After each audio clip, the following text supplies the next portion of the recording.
میں بالکل موضوع سے مربوط ہو گیا ہوں، میں مصائب سے۔ اب ہوا یہ، مولا کے ذکر کے صدقے میں ہم ممبر پر ہوتے ہیں، آپ نیچے ہوتے ہیں، جبکہ میرا پورا یقین ہے کہ آپ میں سے تکلفاً حقیقتاً کہہ رہا ہوں کہ ہر ایک مجھ سے بہتر اور افضل ہے، لیکن مولا نے ڈیوٹی میری یہ لگائی ہوئی ہے تو میں یہاں پر ہوں۔ جب خطیب تقریر کر رہا ہو تو آپ نے نوٹ کیا ہوگا کبھی میں وہاں دیکھ رہا ہوں، کبھی میں یہاں دیکھ رہا ہوں، کبھی وہاں دیکھ رہا ہوں، اس لیے کہ میری گردن اس میں کوئی توق نہیں ہے۔ دیکھو جیسے فضائل سنے نا ویسے ہی مصائب سننا، میری گردن بندھی بھی نہیں ہے نا تو میں دیکھ سکتا ہوں۔ ذرا سوچو جس کی گردن میں توق نہیں ہے، فقط توق خاردار ہے، یعنی توق خاردار کا مطلب بچوں بتاؤں میں، خاردار یعنی جس میں کانٹے لگے ہوں، یعنی جب اگر گردن ذرا سی بھی ہلے لہٰذا مسلم کوفی کی روایت ہے کہ میں نے سجاد کو دیکھا کوفہ میں۔ کوفہ کتنے دنوں میں پہنچے؟ 2 دن میں، 12 محرم کو کوفہ پہنچ گئے تھے، شہادت کے بعد 2 دن میں۔ 2 دن توق کا اثر یہ تھا، کہتے ہیں میں نے دیکھا سجاد کی گردن سے خون رس رہا تھا۔ اللہ جانے یہ جملے کون کیسے سن سکتا ہے۔ 2 دن توق نے جب گردن سے خون رس رہا تھا، جو پورا سال اس توق میں پورا سال رہا ہو۔ ایک روایت اس طرح سے کہ اسی سال 40 پر رہائی ہوئی، ایک روایت ہے کہ اگلے سال، لیکن کم سے کم تو 40 دن تو ہے نا۔ تو یہ توق، اس لیے میں نے تعبیر پڑھی ایک جگہ کہ گویا گردن کی سفیدی نظر آنے لگی تھی۔ اللہ اکبر۔ جب واپس مدینے پہنچے تھے تو عبداللہ ابن جعفر طیار آئے، بی بی زینب نہیں، وہ تو بعد کا واقعہ ہے، لیکن اس سے پہلے محمد حنفیہ آئے، اور محمد حنفیہ نے آ کر پوچھا کہ میں نے سنا ہے، اے بزرگ میں نے سنا ہے کہ میرا بھتیجا واپس آیا ہے لیکن کہیں نظر نہیں آتا۔ کہ اللہ جانے کہ چچا آپ نے بھی ہمیں نہ پہچانا، میں آپ کا بھتیجا سید سجاد۔ دیکھیں سجاد پر آپ کو ماتم تو کرنا ہی ہے نا، عاشور کے بعد تو 2 مہینے ماتم کرنا ہے، لیکن عشرے میں ایک مجلس میں تو ماتم کر لو سجاد پر، حق بنتا ہے نا۔ میرے بیمار ہے باپ اور جتنے بیمار ہیں سب کی شفا یابی کے لیے دل میں دعا کرتے رہنا، جو حاجات انشاءاللہ پوری ہوتی رہیں۔ کہا چچا آپ نے بھی نہ پہچانا؟ اچھا محمد حنفیہ، زبان حال پڑھ رہا ہوں، محمد حنفیہ بیٹا کس غم نے تجھے بوڑھا کر دیا؟ ایک لفظ 3 مرتبہ دہرایا۔ چلو کہ کس غم نے سجاد تجھے بوڑھا کر دیا؟ کہ چچا الشام الشام الشام۔ آگے بڑھ کر گلے لگانا چاہا کہ چچا آہستہ چچا۔ یہ سجاد کا کام۔ اب ذرا سوچو کہ میرے مولا نے وہ خطبہ کیسے دیا ہوگا جب توق گلے میں ہوگا۔ اچھا میں جب آپ سے تقریر کرتا ہوں تو میرے ہاتھ موقع کی مناسبت سے اشارے ہوتے ہیں نا، سجاد کے ہاتھوں میں ہتھ گڑیاں ہیں، پیروں میں بیڑیاں ہیں، لیکن میں ایک جملہ تو کہوں گا آپ سب کی نیابت میں، اے مولا سجاد آپ کا کلام روکا گیا اذان سے، آپ کے بابا حسین کا کلام کربلا میں روکا گیا جب حسین کے ہاتھ میں ایک 6 ماہ کا بچہ تھا۔ اقطع کلام الحسین، کل انشاءاللہ شہزادہ علی اصغر کا ذکر ہے، حسین کا کلام قطع کر دے، حسین کا کلام اذان سے نہیں روکا گیا، ایک تیر چلا تھا کہ جو 3 بھال کا تھا۔ بس یہ یہاں تک، کل انشاءاللہ شہزادے کا ذکر مجھے کرنا ہے، باب الحوائج ہے شہزادہ علی اصغر علیہ السلام۔ سجاد کے صدقے میں انشاءاللہ، علی اصغر کے صدقے میں انشاءاللہ مانگیں گے۔ ہاں اب میں بالکل اس موضوع سے مربوط ہو گیا ہوں۔ تو سجاد جب خطبہ دے رہے تھے تو شہزادی زینب سلام اللہ علیہ بھی تو ہے نا وہاں پر۔ اب بی بی زینب کے 2 بچوں کا ذکر ہے آج، معصوم سے شہزادوں کا۔ آپ انشاءاللہ کل آپ نے بڑا پرجوش مقبول گریہ کیا ہے عباس کے بھانجوں پر، طفلان مسلم، آج ویسے ہی گریہ کرنا ہے حسین کے بھانجوں پر۔ شہزادی زینب سلام اللہ علیہ، میں ایک جملہ بی بی کی خدمت میں بھی کہہ دوں اس لیے کہ ان کے بچوں کا ماتم ہے۔ جب بی بی کی ولادت ہوئی تھی نا، یہ کتابوں میں لکھا ہوا ہے، شہزادی زینب کو لے کر گئی رسول اللہ کے پاس بی بی فاطمہ سلام اللہ علیہ، جو حسین کے مصائب ہے ویسے ہی بی بی زینب کے مصائب۔ بی بی زینب کو دیکھا حضور رونے لگے، گریہ کرتے جاتے تھے۔ کہ بابا آپ کے یہاں پہلی نواسی کی ولادت ہے، آپ کیوں رو رہے ہیں؟ کہ جبریل نے مجھے خبر دی ہے اس پر بہت مصائب آنے والے ہیں. بس اتنا ہی کہا. شاید ماں سے چھپا لیا ہو. کہنے میں حیا آتی ہے نا کہ ماں سے کہا جائے کہ آپ کی بچی کے بازوؤں میں رسیاں بندھیں گی. گویا حضور سیدہ سے کیسے کہتے کہ اے سیدہ تیری بیٹی کی رضا چھین لی جائے گی. پر اتنا کہا کہ مصائب بہت آئیں گے. تو پھر بی بی نے ایک سوال کیا. حسین کے وقت کیا سوال کیا تھا؟ بابا میرے حسین پر رونے والا کون ہوگا؟ بی بی زینب کے وقت سوال یہ کیا، بابا جو میری بیٹی زینب پر روئے گا اسے کیا اجر ملے گا؟ کہ اے بیٹی فاطمہ، زینب پر رونے والے کو وہی اجر ملے گا کہ جو حسین پر رونے والے کا اجر. یہ روایت میں. اللہ اکبر. یہ بھی واقعات لکھے ہوئے ہیں کہ بی بی زینب جب گہوارے میں تھی، جب تک حسین ساتھ میں ہوتے تھے مسکراتی رہتی تھی. حسین دور ہو جاتے تھے، بی بی گریا کرتی تھی. جب رسول اللہ سے پوچھا گیا کہ یہ جب بھی حسین سے جدا ہوگی تو گریا کرے گی.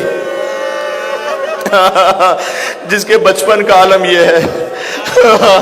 اس نے سفر مدینہ حسین، اللہ جانے بی بی نے تنہا کربلا کے بعد حسین کے بغیر کیسے سفر کیا، میں تو نہیں سمجھ سکتا.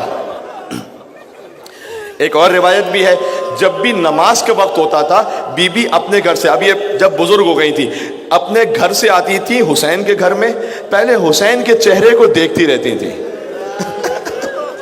اس کے بعد جاتی تھی اپنے گھر میں نماز پڑھتی تھی.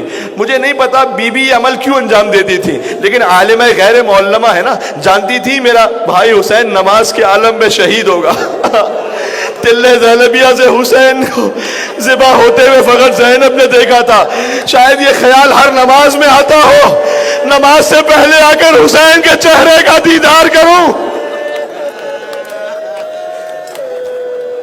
حسین کے چہرے کو دیکھوں.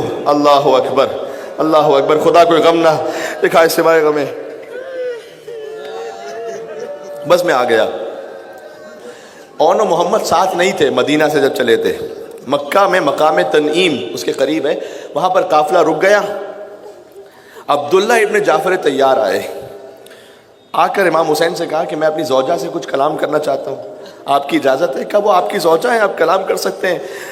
خیمے میں تشریف لے گئے. کہ اے شہزادی، میں آپ سے ایک عرض کرنے آیا ہوں. بی بی نے اس سے پہلے کہ کچھ عبداللہ کہتے کہ دیکھیے عبداللہ، آپ میرے شوہر ہیں، مجھ پر آپ کی اطاعت تو فرض ہے، لیکن آپ مجھے اگر واپس لینے کے لیے آئے ہیں، دیکھو میں مصائب کے جملے تو نہیں بدل سکتا، ہر سال وہی جملے مجھے پڑھنا ہے، مصائب میں تو تصرف نہیں ہوتا، لیکن یہ مصائب حسین کا معجزہ ہے نا. پڑھنے والے کو پتا ہے، سننے والے کو پتا ہے کہ میں کیا پڑھنے والا ہوں، لیکن آنکھوں سے آنسوؤں کی فرات بہ رہی ہوتی ہے. اگر اے عبداللہ مجھے واپس لینے کے لیے آئے تو زینب کا جنازہ ہی واپس جا سکتا، زینب زندہ تو نہیں جا سکے گی. عبداللہ کیا معرفت ہے. اللہ اکبر. کہ اے بی بی، میں آپ کو کوئی حکم دینے نہیں آیا، آپ میری زوجہ ہیں، لیکن میں جانتا ہوں آپ فاطمہ کی بیٹی ہیں. میری یہ جرت نہیں ہے میں آپ کو کوئی حکم دے سکوں، میں تو آپ کے جد کی ایک حدیث پر عمل کرنے آیا ہوں. آپ کے جد نے فرمایا ہے جب سفر پر جاؤ تو صدقہ دے دیا. اولاد والو یا حسین کہہ کے رولا. اے بی بی، حسین پر بڑا مشکل سفر ہے، اگر کبھی سخت وقت آ جائے تو ایک کو میری طرف سے صدقہ کر دینا، ایک کو آپ اپنی طرف سے صدقہ کر دیجئے گا. اون و محمد سامان صدقہ بن کر پہنچے. اب جو جملے عرض کر رہا ہوں، ایک ایرانی مداح ہے میر داماد، ایک اور مداح حاج حسن خلجی، ان کی تعبیرات استعمال کر رہا ہوں، وہاں سے لے کے پڑھ رہا ہوں. جب شب عاشور بی بی نے اپنے خیمے میں بٹھا کر اپنے بچوں کو گویا کنگھی کر رہی ہے، لباس شہادت، جیسے ماں کے دل کے ارمان. 7 اور 8 برس کے معصوم سے بچے ہیں. میر انیس نے وہ بات کہی ہے، سارے لمبی تقریر ایک طرف، 2 مصرے سناتا ہوں خالی. بی بی کیا نصیحت کر رہی ہیں، کیسے لڑو، تم کیوں کہو کہ لال خدا کے ولی کے ہو، تم کیوں کہو کہ لال خدا کے ولی کے ہو، ارے فوجیں پکارے خود کہ نواسے علی کے ہو. کل ایسے لڑنا. بی بی زینب اللہ اکبر وصیتیں کر رہی ہیں. عاشور کا دن آیا، میں وہاں سے دیکھ کر یہ بات پڑھ رہا ہوں جو میں نے حوالہ دیا. بی بی زینب حسین کے خیمے کے باہر کھڑی ہو گئی، بچوں کو خالی اندر بھیجا کہ ماموں سے اجازت لے کر آ جاؤ. کچھ دیر بعد بچے باہر نکلے، چہرے مرجھائے ہوئے تھے. دیکھیں آپ میں سے بہت سو کے بھانجے ہیں, ماموں اور بھانجے کا ایک الگ ہی محبت کا رشتہ ہوتا ہے نا. ہو سکتا ہے بچہ باپ سے بھی وہ بات نہ کہہ سکے, وہ فرمائش, وہ خواہش جو ماموں سے کہہ دیتا ہے. لیکن یہ عجیب بھانجے ہیں جو اپنے ماموں حسین سے موت کی اجازت مانگ رہے ہیں. بچے باہر نکلے, چہرے مرجھائے ہوئے تھے. کہا اماں مولا نے اجازت, ماموں نے اجازت نہیں دی. اب بی بی بچوں کو لے کر خیمے میں داخل ہوئی. کہا بھیا آج تک میں نے آپ سے کوئی چیز طلب نہیں کی ہے, اب ایک چیز طلب کر رہی ہوں, میرے بچوں کو مرنے کی اجازت دے. بس بی بی کا اصرار آ گیا, حسین نے اجازت دی. دونوں معصوم سے بچے چلے, 7 اور 8 برس کے ہیں. ماں نے تو پہلے ہی سمجھا دیا تھا نا, فرات کے قریب نہ جانا, حسین کا اصغر پیاسا ہے, حسین کی سکینہ پیاسی ہے. اب جب عظیم الشان جہاد کر رہے ہیں, حیدر کرار کے نواسے ہیں, جعفر طیار کے پوتے ہیں, زینب کے لال رن کی فضاؤں پہ چھا گئے, ایک پل میں لشکروں کے قدم ڈگمگا گئے. تو گھبرا کے شمر نے عمر سعد سے کہا ارے کیا حیدر کے ساتھ جعفر طیار آ گئے؟ اولاد والوں کی ریا کرنا. یہ بچے ہیں لیکن 3 دن کے بھوکے ہیں, 3 دن کے پیاسے ہیں. ایک وقت آیا بس زخموں کی تاب نہ رہ سکی, زمین پہ تشریف لائے. ماموں ہمارا آخری سلام. یقین جانیے میرے سینے میں بالکل دم نہیں رہا, لیکن مجھے 2 جملے پڑھ کے بات ختم کرنی ہے تاکہ آپ آخر تک گریا کرتے رہیں. ایک طرف سے عباس پڑھے, ایک طرف سے حسین پڑھے. کل طفلان مسلم میں پڑھا تھا نا, ان کا لاشا اٹھانے والا کوئی نہیں تھا, لیکن یہاں پر عباس آئے, حسین آئے. اچھا جب یہ لاشا لے کر آئے, بنی ہاشم میں جب بھی کوئی لاشا آتا تھا سب سے پہلے کون سی بی بی آتی تھی؟ جو پہنچ گئے انہیں میں سلام پیش کرتا ہوں. سب سے پہلے علی کی بڑی بیٹی زینب کبریٰ آتی تھی. 2 بچوں کے لاشیں آئے, ماں کہیں نظر نہیں آتی. جب بی بی مدینے واپس پہنچی تھی, عبداللہ ابن جعفر طیار نے پوچھا تھا اے شہزادی میں نے سنا تھا جب اکبر کا لاشا آیا تھا سب سے پہلے آپ آئی تھی, اور محمد کے لاشے پہ نہ آئی. بی بی یہ فرق کیوں ہے؟ جانتے بی بی نے کیا کہا تھا کہ اے عبداللہ بھائی اور محمد کے لاشے تھے, میں حسین کے سامنے آ کر بھائی کو شرمندہ نہیں کرنا چاہتے تھے.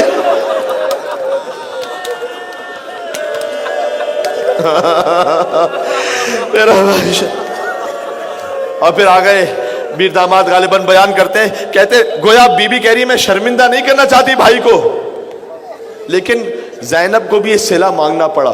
جب یہ بی بی شام سے واپس پہنچی چہلم پر حسین کی قبر پر, تو یہ کہا ہوگا نا بھیا میں اس وقت لاشوں کے قریب نہیں آئی تھی کہ تو شرمندہ نہ ہو, اب سکینہ کے بارے میں مجھ سے سوال نہ کرنا.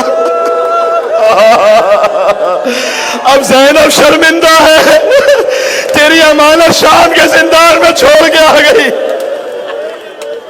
جزاک اللہ, جزاک اللہ, ماشاءاللہ. اب یہ جوان اللہ چہروں کو جب کوئی پیٹ رہا ہوتا ہے نا جوان, تو مجھے زیارت ناہیہ کا جملہ یاد آتا ہے. حسین شہید ہوئے, لاتمات الوجوہ, بیبیاں خیموں سے باہر آ گئی, چہرے پر تماچے مار رہی تھی. زبان حال ہے, اون محمد کے لاشوں پر ہاتھ رکھا, پیشانی کربلا کی زمین پر رکھی, پروردگارہ تیرا شکر ہے تو نے میری قربانی قبول کر لی. پھر بی بی کوفہ گئی, پھر بی بی شام گئی, شام سے رہائی ملی. ہر بی بی کے آگوش پہ سر ہے, 2 سر ایسے ہیں جن کو لینے والا کوئی نہیں. شام کی عورتیں پوچھتی ہیں ہمیں لگتا ہے ان کی ماں زندہ نہیں. آپس میں باتیں کر رہی تھی, ایسا لگتا ہے ان بچوں کی ماں تو زندہ نہیں ہے. زینب نے کہا میں ان کی دکھیاری. زینب کبریٰ آخری جملہ کہنے لگا ہوں. بی بی مدینے واپس پہنچی, گھر میں داخل ہوئی, اور محمد کے حجرے نظر آئے. ماں کا دل تھا تڑپ اٹھا کہ ارے میرے شیرو, ماں تم سے شرمندہ ہے. عباس کا ماتم کیا, اکبر کا ماتم کیا, تمہاری فرش ہزارہ بچھا سکی. زینب نے اپنے گھر میں اول محمد کی فرش ادا بچھا لی, گھر میں بیٹھ کر تمہارا ماتم کر.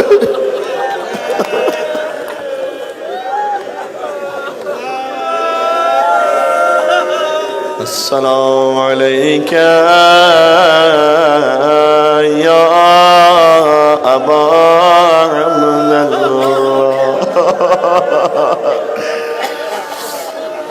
نہیں اب جملہ سن لینا. عقیدہ ہے نا اور حدیث میں بھی ہے جب مصائب ہوتے ہیں تو مدینہ سے ایک ماں آتی ہے نا. لیکن آج ایک جملہ بڑھا رہا ہوں, مدینہ سے فقط ایک ماں تھوڑی آتی ہے, شام سے بھی تو ایک بی بی آتی ہے نا. اور اس بی بی کے ساتھ ایک 3 سال کی بچی بھی ہوتی ہے. وہ بچی پوچھ رہی ہوگی وہ بھی اماں یہ میرے بابا کے عزادار ہیں, انہیں یا حسین کہنے پر کوئی تماچے تو نہیں مارنے والا. ہاں رونا ہو رونا. انہیں یا عباس کہنے پر کوئی تازیانے تو نہیں لگانے والا. وہ بھی اماں ان کے گلوں کو کوئی رسیوں سے تو نہیں باندھنے والا. اب اس قوت کے ساتھ السلام علیکہ یا ابا عبداللہ وعلى الأرواح التي حلت بفنائك السلام على الحسين وعلى علي بن الحسين وعلى أولاد الحسين وعلى أصحاب الحسين.